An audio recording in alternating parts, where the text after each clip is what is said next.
Damas y caballeros, muy buenos días.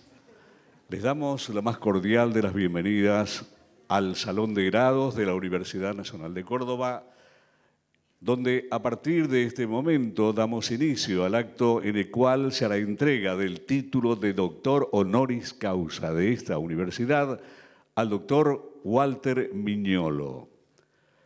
Preside este acto el rector de la Universidad Nacional de Córdoba, Magíster John Boreto. Lo acompañan en el estrado la decana de la Facultad de Artes, Magíster Ana Moaded, el secretario general de la Universidad, ingeniero Daniel Lago, el vicedecano de la Facultad de Artes, licenciado Carlos Federico San Martino, el secretario académico de la Facultad de Artes, profesor Sebastián Peña.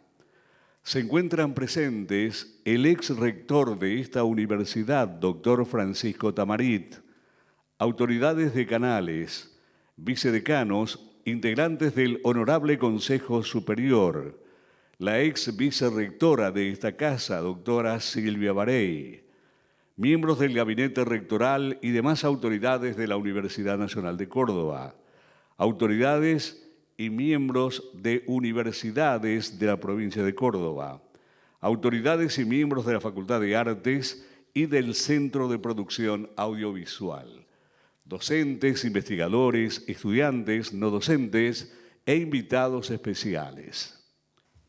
Seguidamente, el secretario académico de la Facultad de Artes, profesor Sebastián Peña, nos presenta a nuestro homenajeado. Bueno, muy buenos días a todos los presentes, señor rector, señora decana de la facultad, el homenajeado, por supuesto, a todo el público en general. Miñolo genera una cercanía, si bien hace mucho que no lo vemos físicamente, genera una cercanía y una afectividad muy importante dentro del marco de la Facultad de Artes, no solo porque compartimos un mismo tronco que es la Facultad de Filosofía, sino porque él tiene trabajos muy interesantes que nos vinculan, o sea, habita nuestros programas de estudio, pero también nos pone en un lugar de pensar las propuestas de la producción y la reflexión artística de manera contemporánea, alejándonos bastante de la doxa tradicional. Es decir, recuperar fuertemente en el campo de la producción la idea de Latinoamérica. Eso es como central en nuestro trabajo.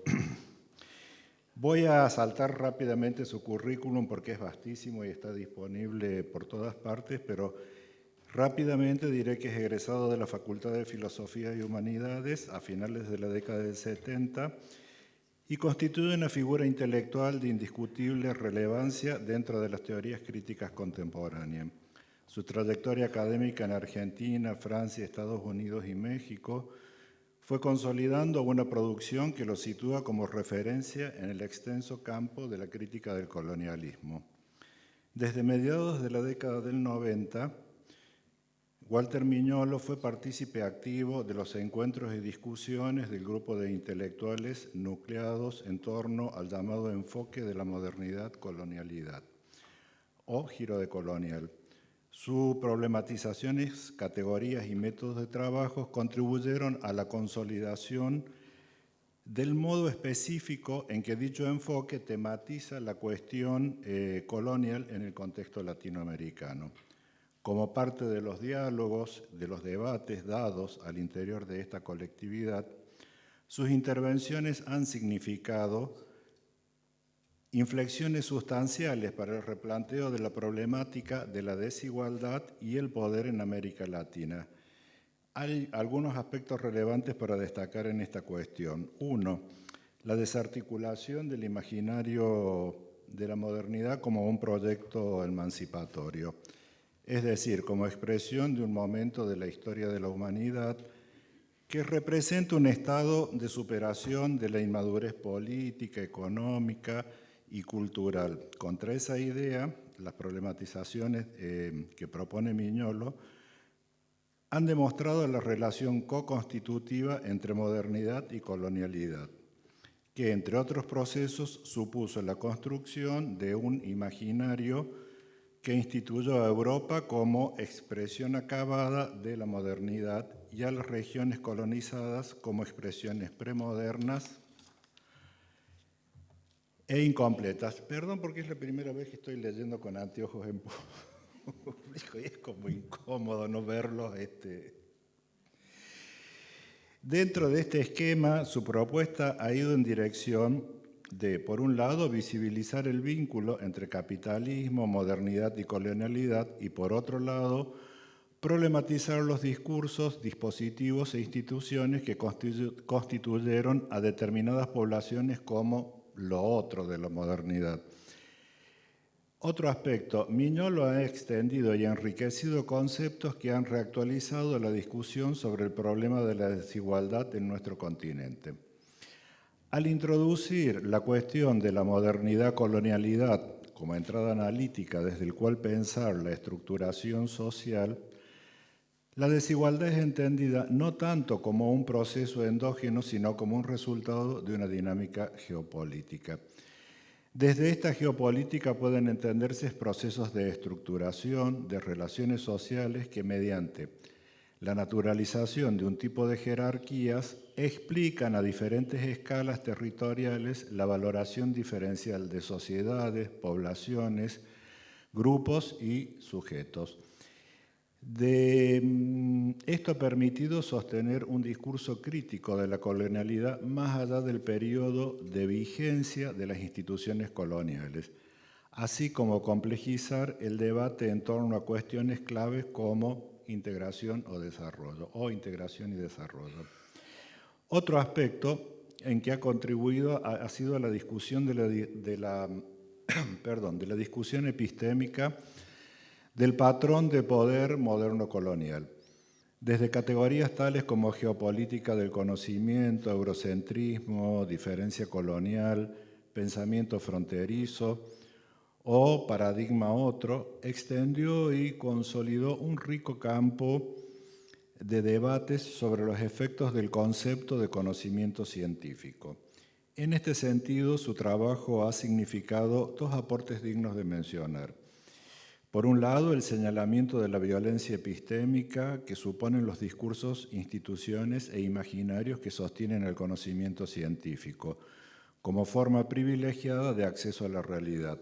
Por otro lado, la valoración de la noción de diferencia colonial para dar cuenta no solo de las trayectorias de quienes han sido objetos de inferiorización en la empresa colonial, sino también para situar a dichas trayectorias en un lugar central para un desprendimiento epistémico como parte de un horizonte de transformaciones decolonial. Como expresión de la dimensión política del proyecto intelectual de Walter Miñolo, la idea de desprendimiento epistémico ha colaborado, sin dudas, a la crítica de las disciplinas científicas y sus métodos de validación en vistas de producir una destotalización del mundo y conocimiento.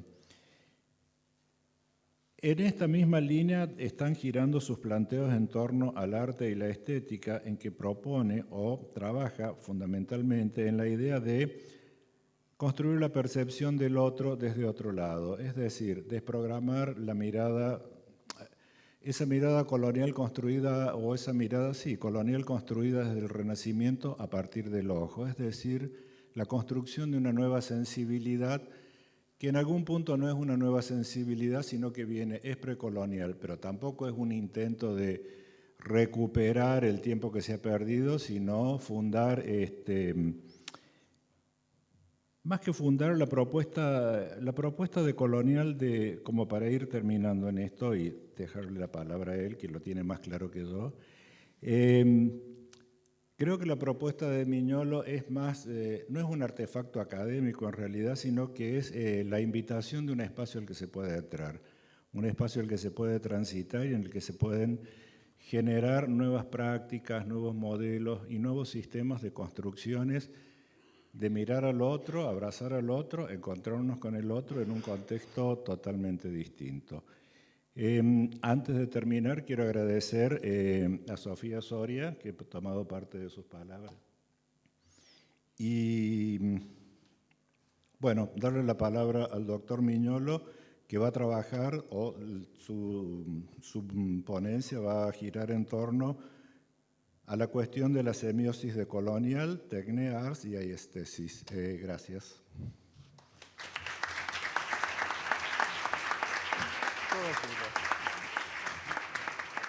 Muchas gracias, profesor.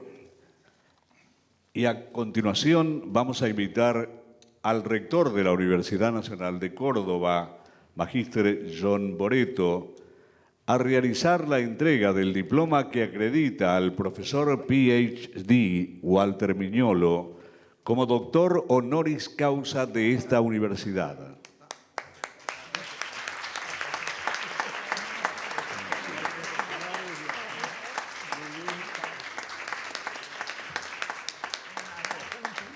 Por su parte, la señora decana de la Facultad de Artes le entrega a nuestro homenajeado una medalla recordatoria de este momento.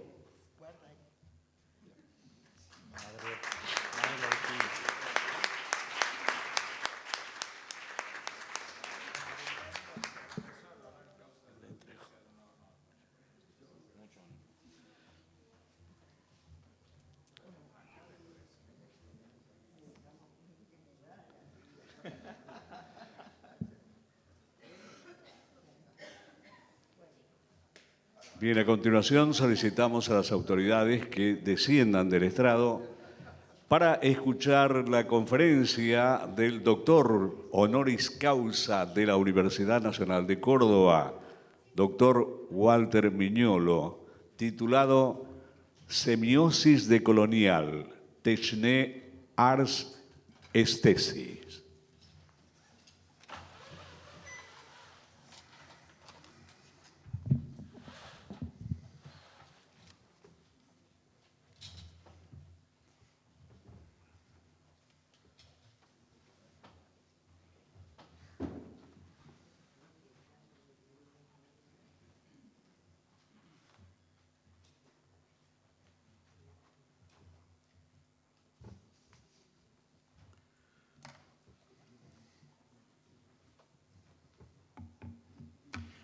Bien, buenos días. Decir muchas gracias es un poco, queda corto, ¿no es cierto?, para toda esta situación que se ha creado en torno a otorgarme el honoris causas. Yo siempre, cuando me ocurren estas cosas, o me ocurrieron varias veces ya, me siento como... recuerdo la película con Peter Sellers, que creo que se llamaba El jardinero. El jardinero de un señor muy rico, muy poderoso, que se moría. Y entonces no me acuerdo por qué circunstancias el jardinero tomaba la posición. Entonces se encontraba en esas situaciones muy complicadas en donde a él se le preguntaba y se le hacían honores que él sabía que no le correspondían, ¿no? Entonces, un poco esto, es decir, bueno, muchísimas gracias, ¿no? Muchísimas gracias al rector de la Universidad Nacional de Córdoba, a todos los que han hecho posible esto, John Boreto, a la decana de la Facultad de Artes, Ana Morajet, el secretario general de la Universidad, Daniel Lagos, al vicedecano de la Facultad de Artes, Federico San Marino, el secretario académico de la Facultad de Artes, Sebastián Peña. Yo también, muchas gracias, ¿dónde está Sebastián? Muchas gracias por esa magnífica introducción. Al ex rector de la Universidad de Córdoba, Francisco Tamarit, a la ex vicerrectora de la Universidad de Córdoba, Silvia Barey, y por último, pero no al último, o como se dice en inglés, a la Universidad misma de Córdoba. En 1968 me otorgó una beca magnífica para hacer estudios en el extranjero. Y ese en el momento eran 800 francos, era equivalente a la beca de la Alianza Francesa. Pero resulta que al final del 69 una crisis económica financiera y los 800 francos se redujeron a 150. Entonces creo que en el tercer año ya tuve que empezar a trabajar, pero estaba ya embalado en la tesis, ¿no? Creo que en el tercer año ya se tuvo que cancelar la beca porque las finanzas no daban. Pero yo ya estaba en París, ya estaba en la Escuela Práctica de Altos Estudios, ya estaba, ¿no? Así que bueno, y de nuevo ahora la Universidad de Córdoba me da otro gran premio, que es el honoris causa, ¿no? Después de casi 52, 53 años, ¿no? Así que bueno, muchísimas gracias a todas y a todos quienes esta mañana se acercaron a esta magnífica sala donde dar una conferencia es un poco extraño, ¿no? Es como que la sala exige otro tipo de actividad. Pero en fin, aquí estamos y vamos a hablar de un poco de semiosis, tecné, ars y aesthesis. María Cristina Mata, más conocida por Marita, me preguntaba anoche ¿por qué ese título? Y yo pensaba decir algo, ¿por qué este título tan extraño? Pero ya que me preguntaste. Una es porque estoy trabajando en esto, ¿no? O sea que es un poco un trabajo ya que lleva como 10 o 12 años, ¿no? De escribir artículos, de dar conferencias, de pensar en esta cuestión, que es fundamentalmente ¿cuál? Que ya no podemos hoy, Sebastián dijo muchas cosas al respecto, ya no podemos hoy seguir hablando de arte y estética. No podemos seguir hablando de arte y estética que se crearon sobre el modelo de la historia del arte europeo y sus recolecciones, digamos, del arte medieval, etc. Todo un vocabulario, pero todo un marco filosófico, ¿no es cierto?, que se impone como universal cuando es local. Entonces eso tiene muchas consecuencias porque se empieza a hablar de arte chino y estética china o árabe o islámica o africana. Pero ¿y qué pensaban los chinos y los africanos? Si no pensaban como pensaron Kant y Hegel, de quien heredamos el concepto de arte y el concepto de estética que tenemos hoy, ¿no? Entonces la historia empezó porque no le voy a dar una conferencia filosófica, sino que le voy a contar un cuento. Le voy a contar un cuento cómo llegamos a esta parte, ¿no? La historia comenzó hacia el 2001. Ya estábamos varios y varias trabajando a partir de los conceptos fundamentales de Aníbal Quijano, Colonialidad del Poder y Patrón Colonial de Poder. Y Catherine Walsh había iniciado un magnífico doctorado en la Universidad Andina de Quito, donde todos y todas quienes seguíamos a Quijano y algunos otros profesores y profesoras dábamos clases. Y el primer año había un estudiante, y los estudiantes ahí eran ya de 25 a 50 años, ¿no es cierto? Eran ya formados, ya eran activistas, etcétera. Estaba Adolfo Albana Chinde, que es un afro-colombiano de la región de Popayán, artista, pensador, magnífico, muy creativo, y preguntó en una clase, a mí me preguntó, dice, ¿cuál es el papel del arte y la estética en el patrón colonial de poder? Silencio. No lo habíamos pensado todavía. Estamos pensando en historia, en economía, en teoría política, etcétera, ¿no? Pero él pateó la pelota. Entonces, al patear la pelota empezamos a conversar, ya dentro y fuera de la clase, ¿no? Entonces, el 2003, más o menos 2004, 2005, Manolo Borjas, que era el director del MACBA en Barcelona, me invitó a dar una conferencia una de las 4 conferencias keynote, como se dice, de la conferencia de la Organización Internacional de Museos en Sao Paulo. Y bueno, yo tenía que hablar a toda una gente de museo y de arte. Entonces, ¿qué hice? Hablé de Fred Wilson. No sé si conocen a Fred Wilson. Fred Wilson es un afroamericano muy creativo, y su primer trabajo fue minar el museo. Y evidentemente ya con todo un pensamiento decolonial que le venía evidentemente de la trayectoria de la diáspora africana en el Caribe y en Estados Unidos, ¿no? Entonces yo trabajé sobre minar el museo. ¿Por qué? Porque al minar el museo, Fred Wilson estaba minando el concepto de arte y el concepto de estética. Él no produjo nada. Minar el museo, él hacía una exhibición con elementos que sacaba del sótano de los museos, de colecciones de otras gentes, etc., y armaba instalaciones, ¿no? Y ahí empezó mi reflexión. Después del 2009, trabajando también con estudiantes de ese año, del 2000, ¿qué eran? No, esto ya era el 2008-2009. Ya había 4, 5, 6 estudiantes en el doctorado de Catherine Walsh que estaban siguiendo la pregunta de Adolfo, que ya era asistente de cátedra, ¿no?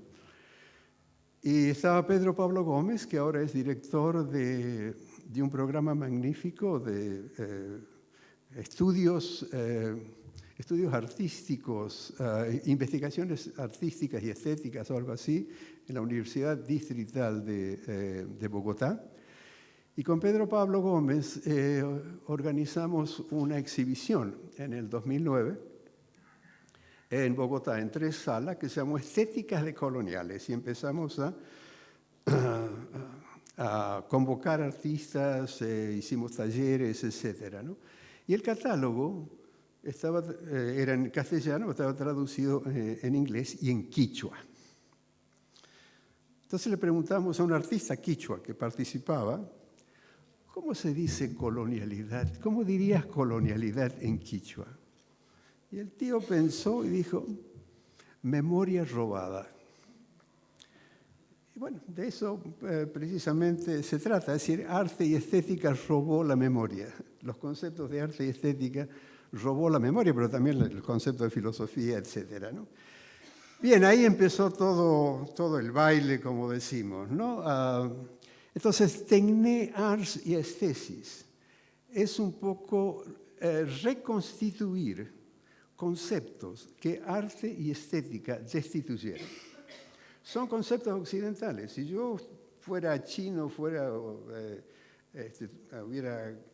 mi lengua natal hubiera sido el árabe, estaría trabajando con otras lenguas, ¿no? Pero es suficiente para empezar a trabajar con conceptos que estética y arte destituyeron. Y le sacaron un poco la dimensión que tenían en su momento de originación, ¿no? Es decir, Tecné no es tecnología. Tecné es un saber hacer. No es ni doxa ni episteme, o es ambas, ¿no es cierto? Pero Tecné quedó relegada y ahora se habla de tecnología de una manera un poco general, pero no se reflexiona que tecnología es el discurso sobre la Tecné. Tecnología, ¿no es cierto? La palabra lo dice, ¿no? Pero ahora es como que la tecnología es esto, como la tecnología es esto. Estos son los instrumentos de un tipo de saber. No solamente saber hacer, sino saber qué hacer. ¿Y de dónde viene ese saber qué hacer? No viene de Dios o de Alá o del Big Bang. Viene de construcciones históricas, mentales, ¿no es cierto?, a través de instituciones, etcétera, etcétera. Bien. No quiero... Entonces... Por el 90 yo empecé a hablar de semiosis colonial. ¿Por qué hablar de semiosis colonial? Porque yo estaba trabajando en el lado más oscuro del Renacimiento y yo había estudiado semiótica en París, semiología, como se dice. Entonces me di cuenta que había muchos estudios sobre economía colonial, sobre arte colonial, sobre literatura colonial, sobre política colonial, pero nadie hablaba de semiosis colonial. Y todo esto era semiosis colonial, ¿no es cierto? Porque, digamos, la economía colonial, o la política, lo que sea, no es solamente un discurso. Siguiendo a Luis Prieto, con donde yo empecé la cuestión semiológica en la Universidad de Córdoba en el año 1963-64, son actos sémicos. Todos estos discursos son actos sémicos. Después podemos elaborar qué tipo de actos sémicos son, pero son actos, ¿no es cierto?, de comunicación, de interacción más que de comunicación, porque no es solamente transmitir algo, sino interactuar. Cuando uno realiza un acto sémico, no lo realiza en el vacío y en el cuarto solo, no sola, sino que lo realiza siempre en relación a otras y otros y a un contexto, ¿no? Y también Prieto hablaba de actos instrumentales. Y bueno, la economía, es decir, intercambiar, producir, distribuir, etcétera, son actos instrumentales, pero van juntos. Y eso se confunde un poco en la modernidad occidental. ¿Por qué? Porque en la mentalidad moderna que nosotros decolonialmente estamos tratando de escaparnos, reconocer, no criticar, sino reconocer la contribución que la modernidad occidental hizo a las historias de las muchas civilizaciones del planeta. Fue la última y la más nueva, porque la civilización occidental no empieza en Grecia, empieza en el Renacimiento. Grecia no estaba mirando a Occidente, Grecia miraba a los egipcios y miraba a los persas. ¿Y Roma qué? Constantinopla no es occidental, ¿cierto? Entonces, la idea de civilización occidental es un relato del Renacimiento. Y a cococho, digamos, con la expansión material, política, etcétera, fue imponiéndose una forma de pensar, de creer y de hacer que se fue instalando como universal y que en este momento está totalmente en cuestión. Es decir, lo están cuestionando de todas partes del planeta, ¿no? Entonces, tenemos que reconocer la contribución de la modernidad occidental, pero lo que estamos en contra es la aberración. Y la aberración es creer que la Universidad Occidental llegó al punto, como decía Hegel, al presente de la historia y al centro del espacio. Y entonces todo el planeta tiene que ser así, ¿no? Esa es la aberración. Esa es la aberración que ahora lo estamos viendo de distintas maneras manifiesta, ¿no es cierto?, en Ucrania, en Israel, etcétera, pero también lo estamos viendo en los múltiples grupos y pensadores y pensadoras en todo el planeta, ¿no? Y yo les quería mostrar algunos de estos ejemplos, ¿no? Bien, entonces, de la semiosis colonial pasé evidentemente a la semiosis decolonial, porque ahí era, digamos, la semiosis colonial era tratar de entender la colonización a través de los signos. ¿Sí? Entonces, la semiosis decolonial es como salirnos de esta estructura mental y también la estructura semiótica que enmarcada, digamos así, en la modernidad occidental. Bien, para que esto no quede un poco tan abstracto, ¿no?, porque necesitaríamos un seminario para entrar con más detalle en esto, le voy a dar 3 ejemplos del archivo con el que estamos trabajando y donde estamos elaborando también estos conceptos, ¿no? Entonces, este tipo de trabajo ya no se puede entender a partir del concepto de arte y estética. Y entonces tenemos que meter la cuestión de tecné, porque la tecné es el saber hacer, es el hacer, pero los griegos también tenían poiesis, ¿no? Bueno, una cosa es la poiesis y otra cosa es la poética. Porque el zapatero hace tanto poiesis, es poiesis tanto como Sófocles. Entonces, ¿cuál es la diferencia entre Sófocles y el zapatero? Que el zapatero tiene un marco, ¿no es cierto?, del hacer zapatos. Y Sófocles tiene un marco, ¿no es cierto?, del hacer tragedia. ¿Cuál es la función de la tragedia?, etcétera, es otra cosa, ¿no?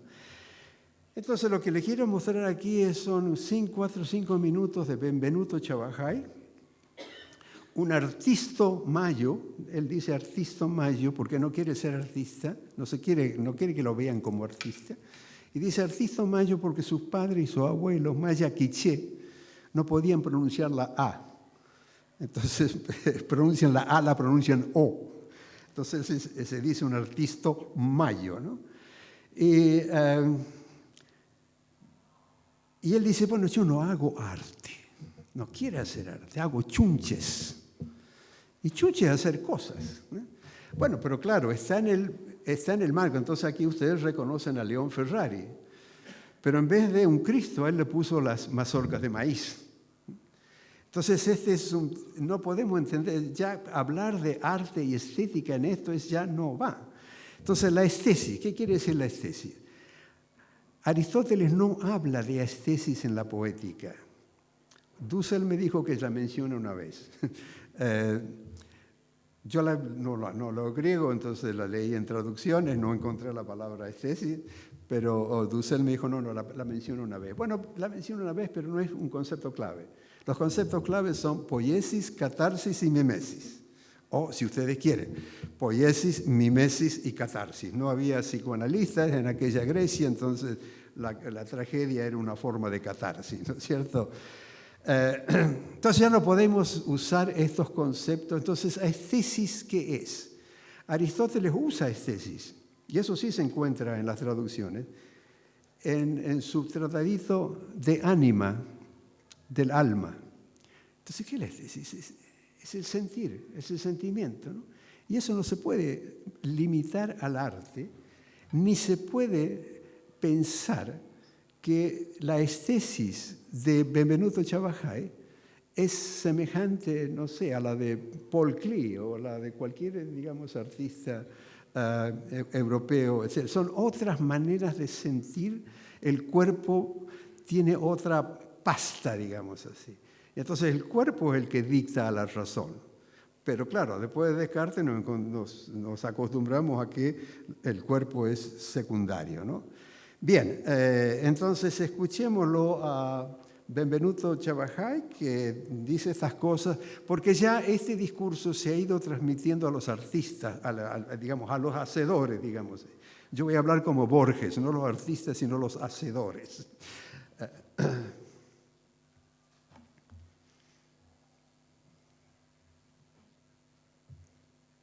Llevo casi 18 años aquí en la ciudad y pues, cada vez cuando yo llego a mi pueblo, ¿verdad? San Pedro, siempre como que yo fuera un extranjero más, ¿verdad? Entonces, digamos así, empecé a analizar sobre lo contemporáneo que es uno en la ciudad o en San Pedro, ¿verdad? Entonces, lo que yo encontré es que las miradas de la gente, digamos, como que yo ya perdí la mirada de la gente. O sea, he perdido muchas miradas, inclusive también como pues, con una tristeza, ¿verdad? Una tristeza de que cuando uno llega en una esquina del pueblo y pasa el chucho, ya no es el mismo chucho que uno dejó, ¿verdad? Entonces ya hay muchas miradas que se ha perdido, entonces yo dije, bueno, pues tengo que retornar.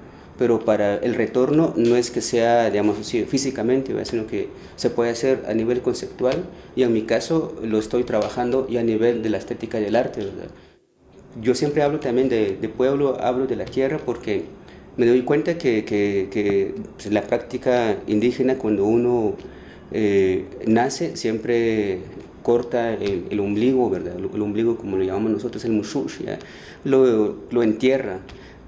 O lo esconden, ¿verdad? Entonces, en mi caso, ¿verdad? Entonces, si quiero retornar, y debo también pensar para retoñar, ¿verdad? Y lo que se está viendo o lo que ustedes van a ver, digamos, en la exposición, tanto objetos o sí performance o lo que es el arte, eso es un retoño del retorno que estoy haciendo, pero por el retorno estoy pensando la búsqueda del ombligo.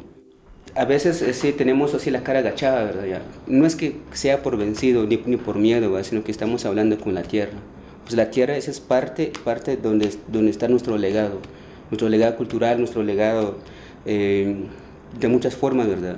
Entonces eso es regresar, es ver que el pasado está adelante también, ¿verdad? O sea, digamos así, el occidente siempre tiene su pasado atrás, ¿verdad? O sea, siempre hay que olvidarlo, ¿ya? Nosotros no, nosotros tenemos adelante. Tenemos nuestra historia, lo tenemos adelante. O sea, nuestros pasados lo tenemos adelante, hablamos con ellos, no hablamos detrás de ellos. Entonces, he aprendido mucho para hacer una metáfora de pues, lo que llamarse arte, ¿verdad? O sea, para muchos a veces lo que uno hace no es arte, porque no está en la estructura occidental, ¿verdad? Pero eso no importa, o sea, por lo menos hay que olvidar un poco sobre, digamos, las prácticas y pensamientos occidentales, ¿verdad?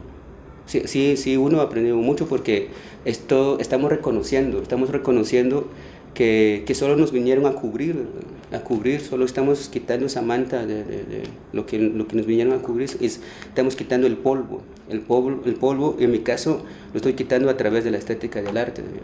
Otros están en la matemática, en la política, entonces como que estamos como quitando ese polvo.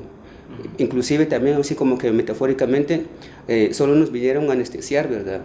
En la exposición se va a ver una piececita, digamos así, de la jeringa, así congelada, ¿verdad? Eso es lo que se reflexiona en eso, ¿verdad? Solo nos vinieron a anestesiar y siento que ya se está acabando, digamos así, el efecto de la anestesia, ¿verdad? Ya estamos despertando. En Sutujil, ¿verdad?, el que yo hablo, no existe la palabra arte, ¿verdad?, que siempre he mencionado, no existe, digamos, esas conexiones sobre lo sagrado, ¿verdad? Entonces todo es sagrado, no solo, digamos así, el búsqueda del ombligo, no solo el ombligo, ¿verdad?, sino que también las primeras imágenes que yo vi desde pequeño, así que vimos así, los niños tujiles, es una imagen hecho por la madre, ¿verdad? O sea, la madre es yo, como le dicen, yo, eso es una tortilla con sal caliente apachada. Eso es como que silenciar, o sea, es una forma como silenciarnos, ¿verdad? Entonces es una práctica para mí muy importante y también esa es como que la primera imagen, digamos así, como que no es que sea resistencia, sino que es la primera imagen, digamos así, de una desobediencia hacia el occidente, digamos, ya no hay mucha necesidad, digamos, de ver a Henry Moore o Giacometti y todo, sino que también hay muchas prácticas aquí también, ¿verdad?, que puede ser una expresión para decir algo, ¿verdad? Ya. No solo eso, sino que también hecho por la madre. O sea, el Mushush, o sea, vino con mi madre, ¿verdad? Entonces hay una conexión, ¿verdad? Y también, digamos así, que como unas imágenes o resistencias desde la colonia, digamos así, que un poema, Las huidas de las vírgenes, un poema de Luis Batz, ¿ya? Entonces con un tatuaje, digamos así, el último tatuaje que yo así que realizamos es que es como la primera imagen de no contaminar, ¿verdad? O sea, de no contaminar la sangre. Eso es algo metafórico también, ¿va? Pero para mí eso es muy importante, por eso hay que alejarse, ¿verdad? Digamos, para mí lo de colonial es que es una forma de alejar de los pensamientos y estructuras occidentales, pero para alejarse se obliga o me obligo a acercarme a lo más importante, a la búsqueda, en la búsqueda de eso lo que hablamos, al ombligo. Bien, entonces dijimos, Tecné es saber hacer, pero saber hacer qué. Y ese saber hacer qué está siempre marcado en un sistema de ideas, en un sistema también de sensorio, ¿no? No solamente ideas, sino sensoriales, ¿no? Arts es habilidad, nada más que eso. Es habilidad para hacer algo. ¿Y por qué arte de pronto viene a constituirse como un tipo especial de hacer que está controlado por la estética, ¿no? Entonces eso es lo que estamos tratando de desprendernos. Ahora, lo que como ven ustedes con Benvenuto está este problema. Primero que los pensadores y artistas indígenas no necesitan ya antropólogos que nos cuenten qué es lo que ellos piensan, porque ellos están haciendo y pensando por sí mismos, ¿no? Segundo está este problema de que el concepto de arte es ya inevitable en todo el planeta, pero no hay que necesariamente someterse a ese concepto. Entonces y ahí surge el pensamiento fronterizo. Surge el pensamiento fronterizo de una experiencia, una forma de ser, una forma de pensar que tiene que articularse con una forma hegemónica de hacer y de pensar, ¿no? Ahora, Jeanette Heller, y estos ejemplos que yo les doy son gente con la que estoy trabajando. No es trabajo de archivo, es trabajo de conversaciones, trabajo de contactos, etc. Janet Ehlers es danesa, afro-danesa, diáspora africana. El padre es de Trinidad, la madre es danesa, y ella cuenta que no se había dado cuenta de lo que era la colonialidad hasta que un día fue a Nigeria.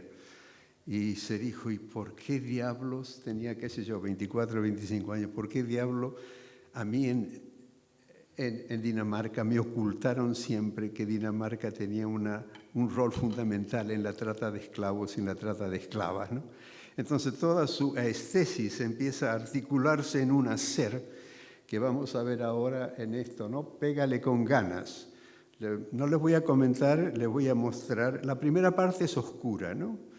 Pero aguanten los 30 primeros segundos.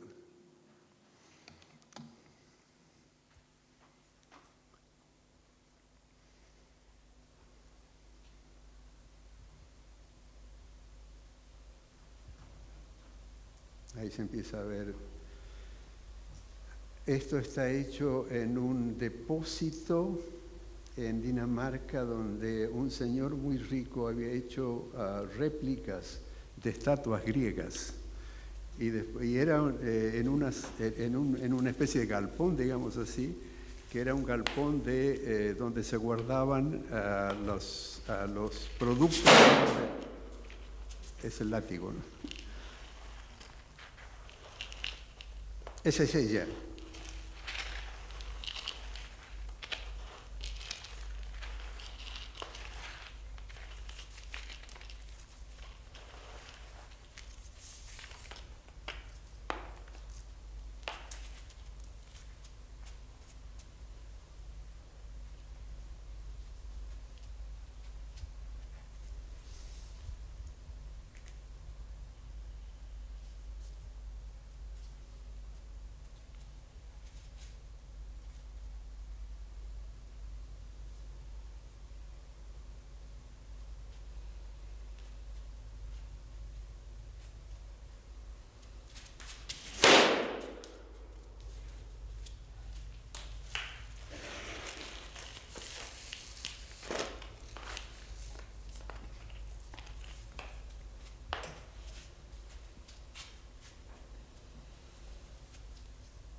Bueno, hay muchas cosas que son muy evidentes, ¿no?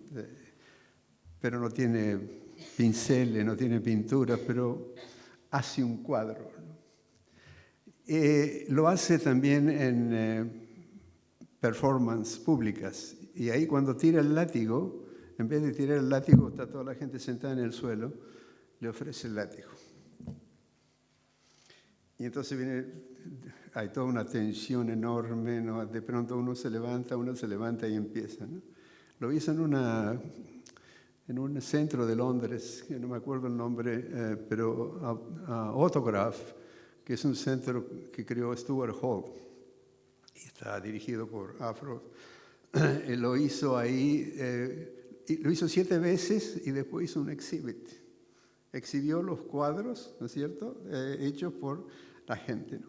Entonces esto ya no se puede catalogar por la cuestión de arte, estética, y tenemos que incorporar la cuestión de tecné, ¿no? Ser es un hacer, pero es un hacer con bronca, de alguna manera, con la digna rabia de la que hablaban los zapatistas, es decir, no de poner bomba, no de insultar a los enemigos, a los que no nos gustan, sino de hacer constructivamente, mostrar que necesitamos otra forma de ser y de estar en el mundo. El último, yo no sé si puedo ocupar 10 minutos más. ¿Sí? Ok. El último caso que les voy a mostrar es de la Bienal de Sharjah, en los Emiratos Árabes. En el 2011, Yuko Hasegawa, ustedes ven ahí, una prestigiosa curadora japonesa, que en ese momento era la curadora principal del Museo de Tokio, de Arte Contemporáneo de Tokio, ahora es directora de un museo en otra parte, ¿no?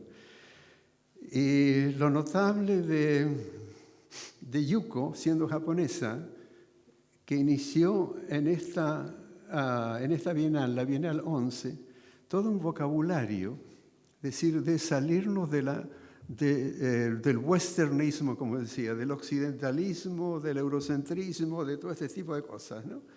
Y organiza esta Bienal magnífica, donde invita a 102 artistas, 2 de Estados Unidos, 20 de Europa y el resto de Asia, África y América Latina. Entonces les voy a mostrar, y la última exhibición que hizo, el nuevo sensorio, salirnos de los fracasos de la modernidad. Y tiene mucho que ver con la tecnología, con el cuerpo, cómo la tecnología moderna manipula, maneja los cuerpos. Entonces hay bailarines, gente que, artistas, digamos así, ¿no? Entonces lo que le quiero mostrar de la Bienal es 11 es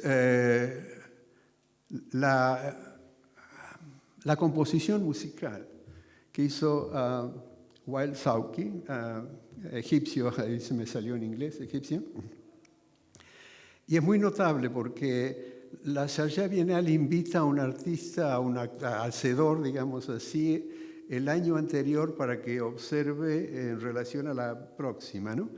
Entonces él cuenta que después que se terminó la Bienal, se hizo el gran silencio y entonces los trabajadores que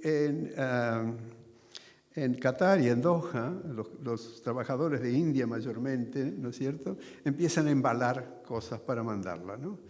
Entonces lo que hizo es para honrar a estos trabajadores, compuso esta composición, ¿no es cierto?, que está basada en una canción Qawwali del Punjab de India, que es un canto religioso, que es una música religiosa, pero la letra él la compuso con textos que habían salido, textos periodísticos sobre la Bienal, ¿no es cierto?, y lo tradujo al Urdu, siendo él... Entonces, quiero que escuchen también esta composición. Ese es Wael Sauki. Entonces, todos los músicos, todos los que están sentados en el suelo son trabajadores. Y los 3 músicos principales son profesionales de música Qawwali de Punjab.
Bueno, se puede decir, mucha gente dice que los Emiratos Árabes tienen mucha plata e imitan a Occidente.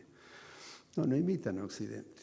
Se apropiaron de las bienales para reconstituir identidades que Occidente dijo que había que desprestigiar.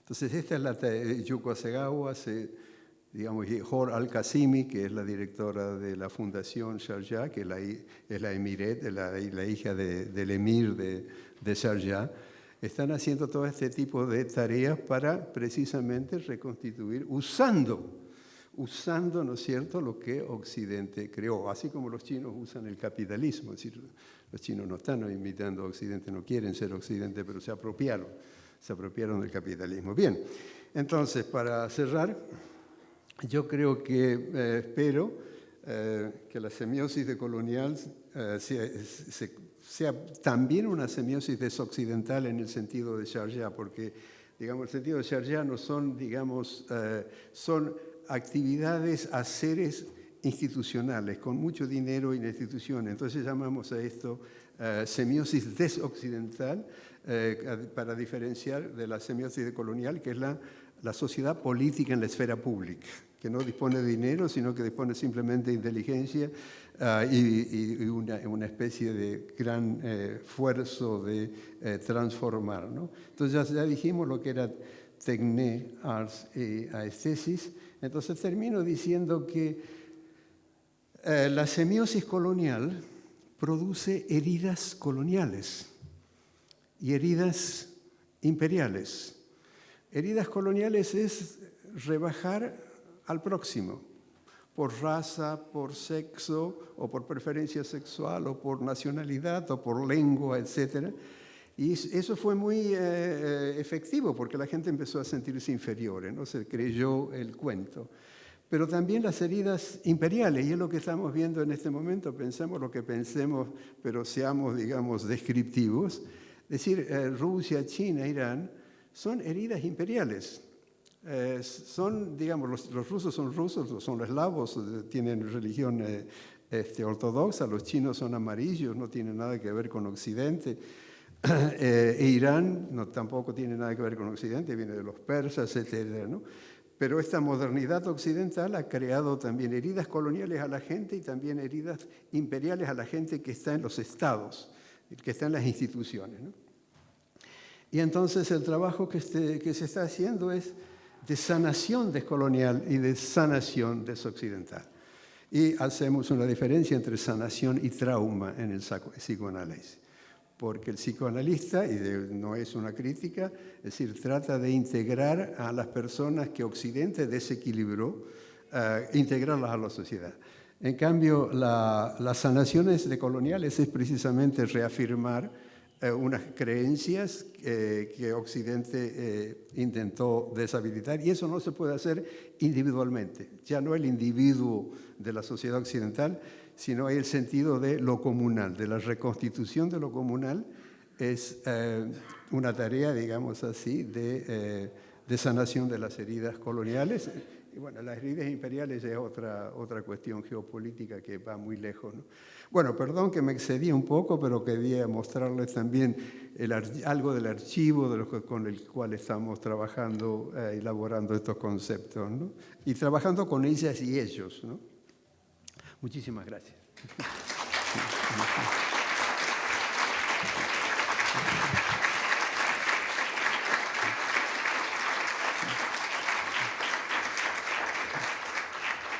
Muchas gracias, doctor Viñolo, y extendemos este agradecimiento a todos ustedes por el aporte de su presencia. Con los acordes finales del himno universitario Gaudeamus Igitur, damos por finalizada esta ceremonia. Muchísimas gracias.